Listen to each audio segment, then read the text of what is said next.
Shut up and sit down.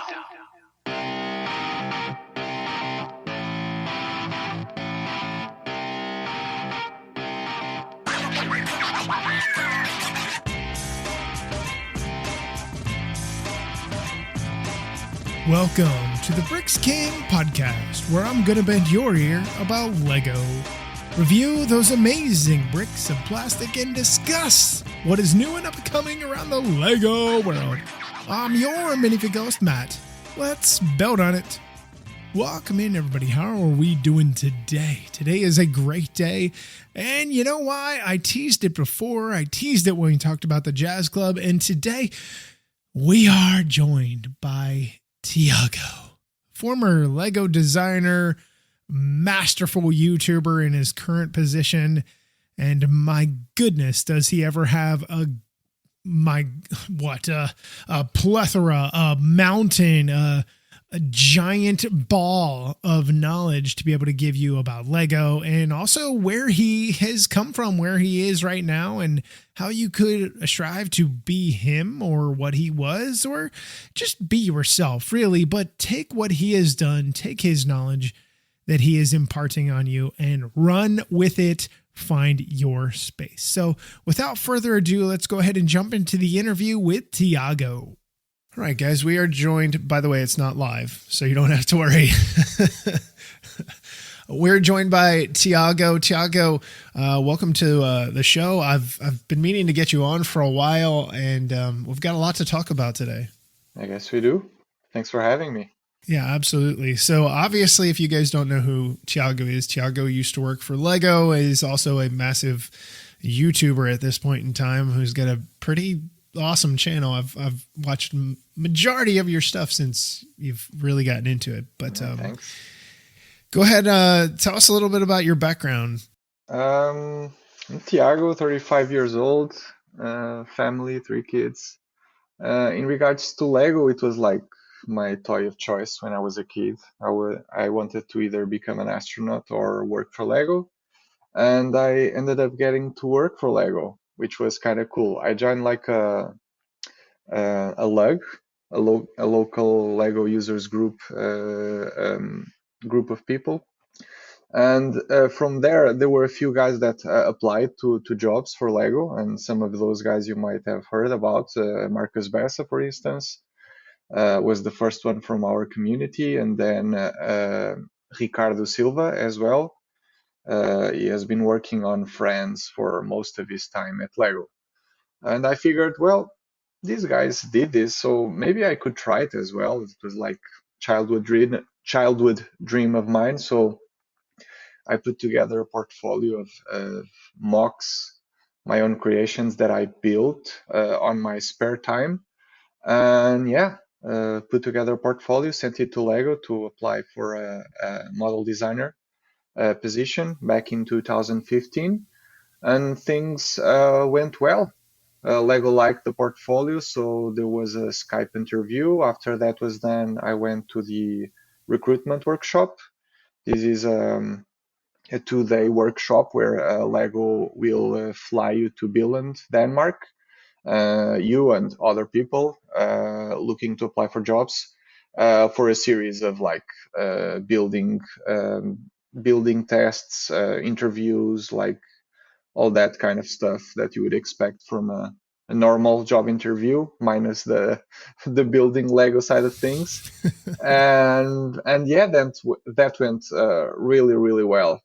So a week later, I think, I got called, and I was told that I got the job. So I started January 2016 as a model designer for Creator 3-in-1. That was the team I was mostly working on. So my 3.5 years working for Lego were in Creator 3-in-1, but then I also got to design a few sets from other themes, like the Lego Ideas, the Lego Ideas Ship in a Bottle set, and I also designed the Creator Expert Gingerbread House. By now, well, actually, I was surprised to still find one of the classic sets I designed still selling online, but that's like the last one that you will be able to find of my designs. still being sold by Lego, unfortunately, because in 2019, in the middle of 2019, me and my family decided to leave Denmark, to leave my dream job and go back home, and that is in Portugal. And yeah, it was a tough decision because it was like, dream job on one hand and family on the other. So what are you going to pick, Tiago? And yeah, it made sense, of course, obviously, to pick family above everything else. But I wasn't like quite ready to give up on Lego as like a job of mine. So at the time, I was consuming a lot of YouTube, was watching guys like Ashiroku and Jangbricks, and I saw the crazy views that these guys were having on their videos, and I thought that this could probably be something that I could try and do, because from 3.5 years of Lego plus all the years before that as a fan, I knew a thing or two about Lego. And before joining Lego, I also was working on a small production team slash studio that was doing like video editing, motion graphics, and stuff for television. So I also knew a thing or two about video editing. So yeah, I decided to try to put those two skills together, skill sets, I guess, and try my hand at YouTube. And things worked out really well. This was also like most of the channel growth back then came from or during the pandemic. So there was a lot of people stuck at home with not a whole lot of time to not no actually a lot of time to but not a lot of stuff to do. So people turned to YouTube, I guess, because that's when like a lot of YouTubers saw a lot of growth on their channels. But I think it wasn't just that. I think the videos were semi decent, So things worked out. So I'm now a full time Lego YouTuber, if you may, and yeah, it's been fun. It's been successful. Yeah, You've definitely seen the growth and stuff like that, but yeah, your videos are concise. They're very crisp in the way that they're edited, and the video production is just, I mean, it's up there with some of the best. So kudos to you, man, for making that thanks. jump. And I Yeah, mean, that's a big jump to, I know family always comes first, and then you leave that dream job, and then you're like, well, I guess I could do this, and it's just taking off. So yeah, the question I have about Lego, so you got in there and stuff like that.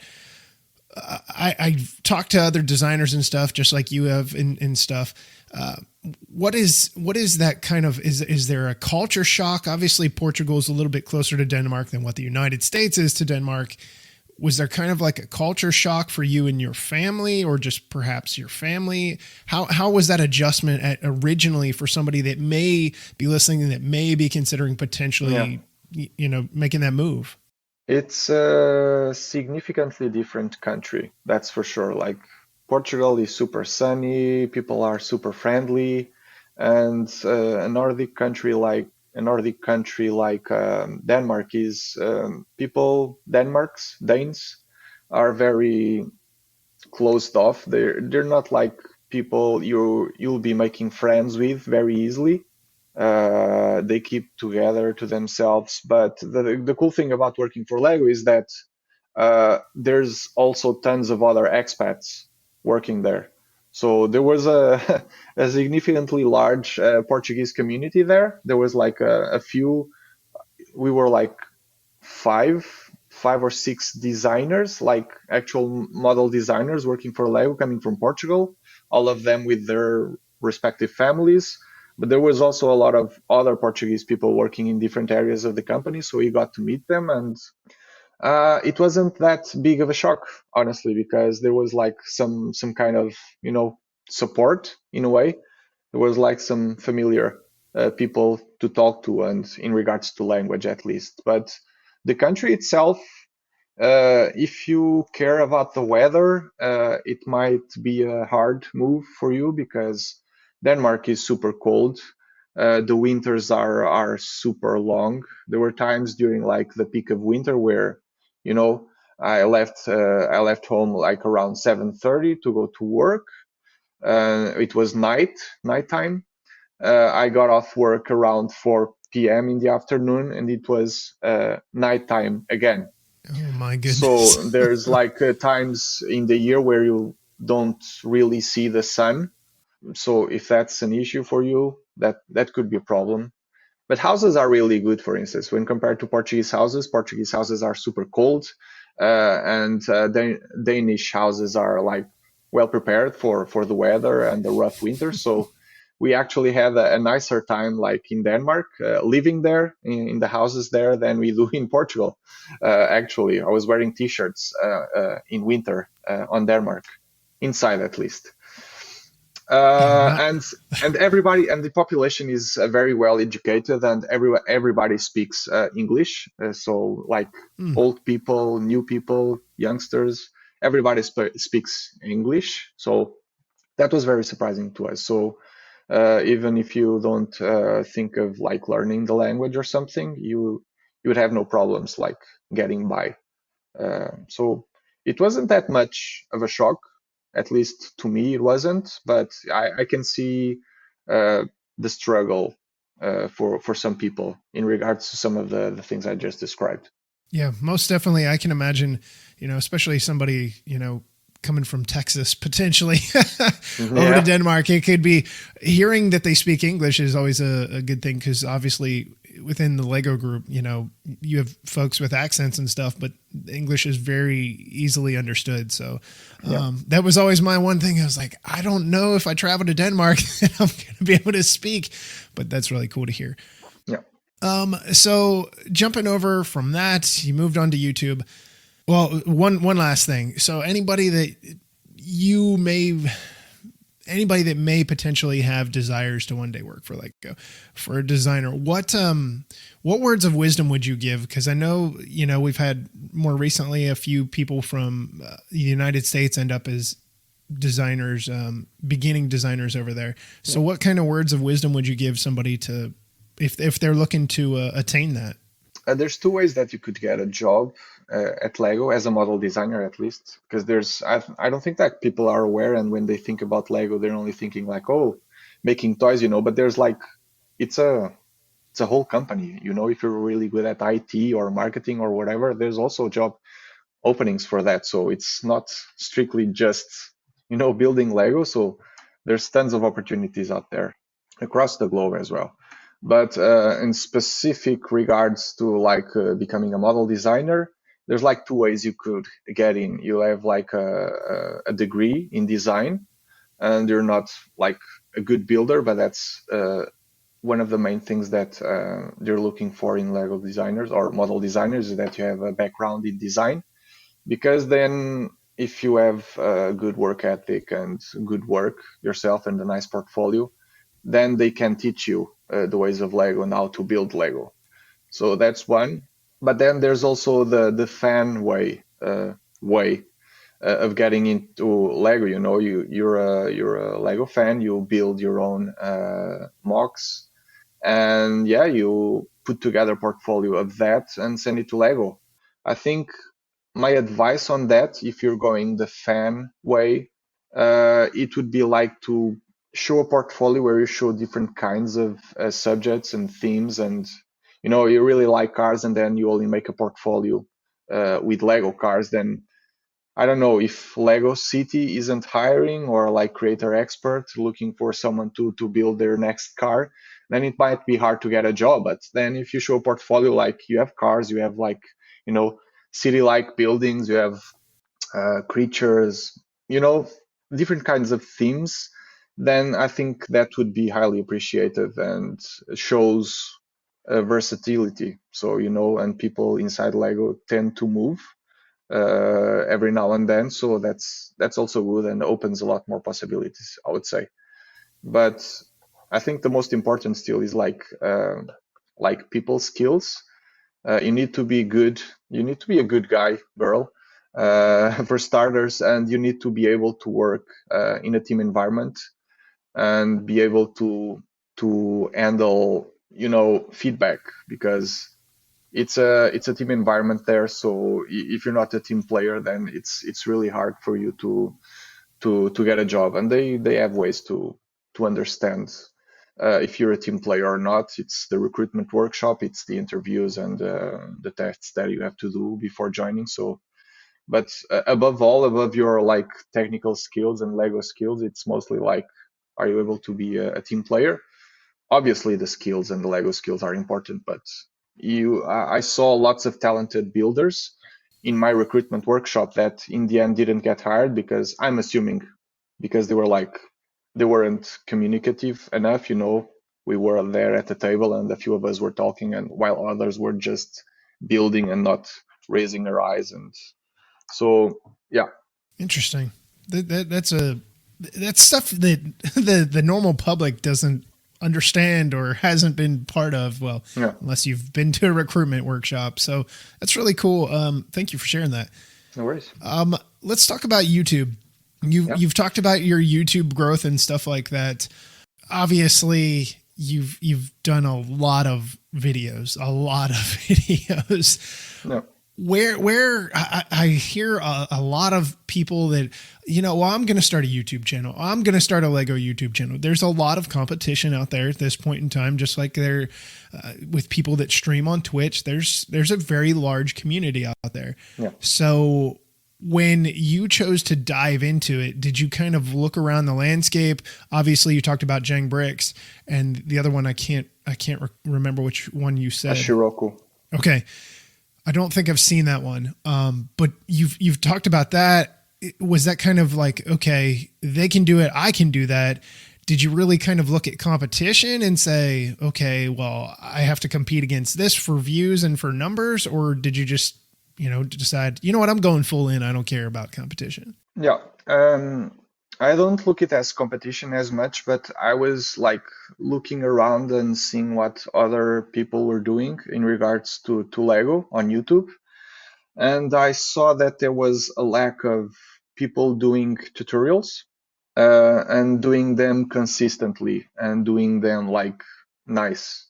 So I figured with my skill set, I think I might be able to deliver on something that nowadays is lacking on YouTube, that nobody is delivering consistently. So that's where I focused on initially. So I did a bunch of random videos because I wasn't really ready to start my tutorials, but that was my goal from the very start. Being consistent about it and making like very good tutorials, like people can follow along and easy stuff. Usually it was like mostly, furniture pieces and house techniques and vehicles and stuff like that people could, dive into their bin of Lego pieces and take some pieces out and copy and use for their own builds. And there wasn't anybody doing that. So I figured, okay, I'll do this and I'll triple down on these. And starting on January 2020 until August, I made like videos like every single day for at least 7 months. And so every day I was doing like a new tutorial video. And I only missed like 3 or 4 videos in the time span of 7 months, I think. So yeah.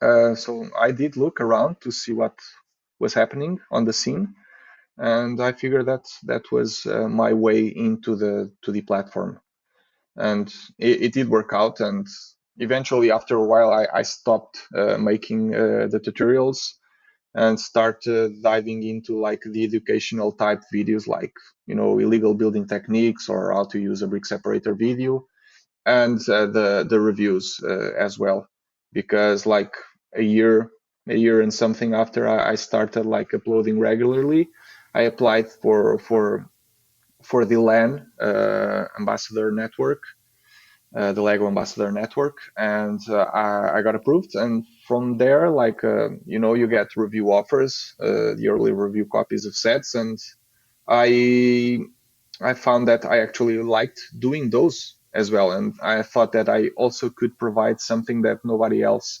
was providing in the space. Of course, there's lots of other reviewers out there on YouTube, but I think the quality that I try to put in every single video sets me apart a little bit from everyone else. So right now, yeah, the focus of the channel is mostly the reviews and the educational type videos, and of course I'm aware that there's other people doing it.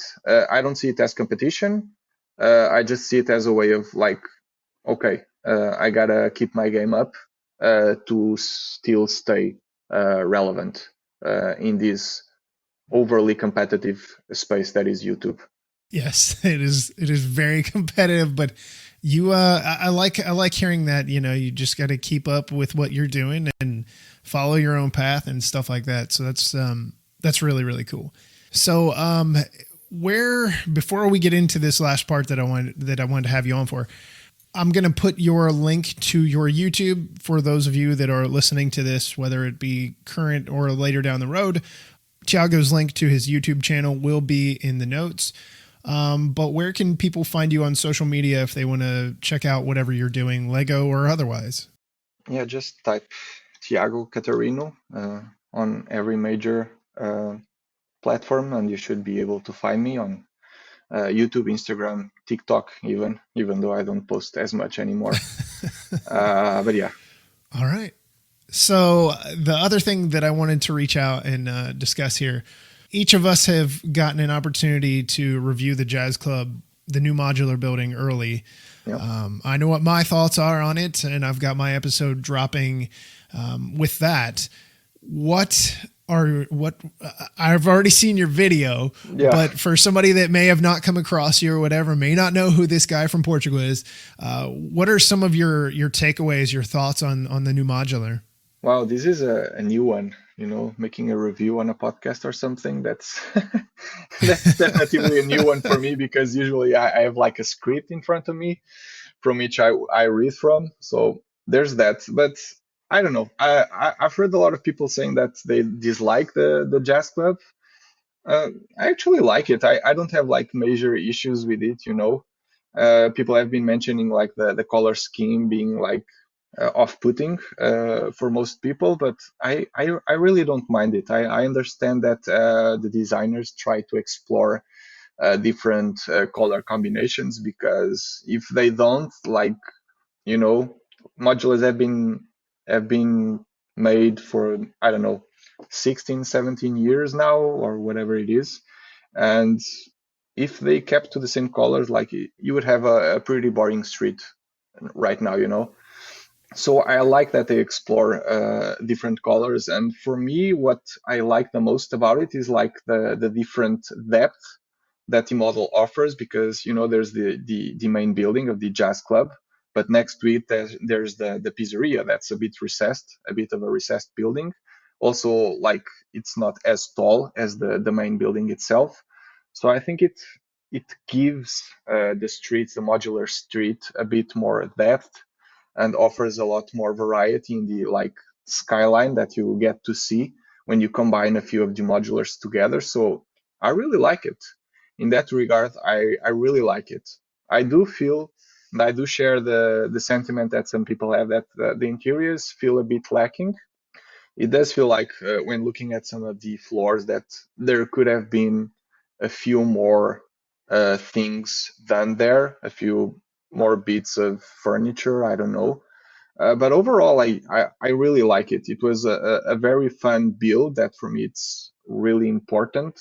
Something that put me off of modular buildings in the past was the corner garage, because it was an interesting build but very repetitive. Like, second and third floors were exact same copies of each other. So I was like, and if people have been following me around for a while, at least on my YouTube channel, and have watched some of my reviews, they know that I really dislike repetition on Lego sets. I really dislike like making several copies of the same stuff, 4 times, 8 times, 16 times. That's why I probably will never touch the Eiffel Tower, for instance. I was going to say the Eiffel Tower. Yeah. I'm in a way, I was kind of glad that D-Land didn't send me that one, because it would make an awesome video for YouTube, and I'm sure it would get like tons of views and growth for the channel. But at the same time, I think I would be miserable, like trying to build that one and making a video out of that. So yeah. So the It's Jazz Club, painful. yeah. It's painful. Did you get that one?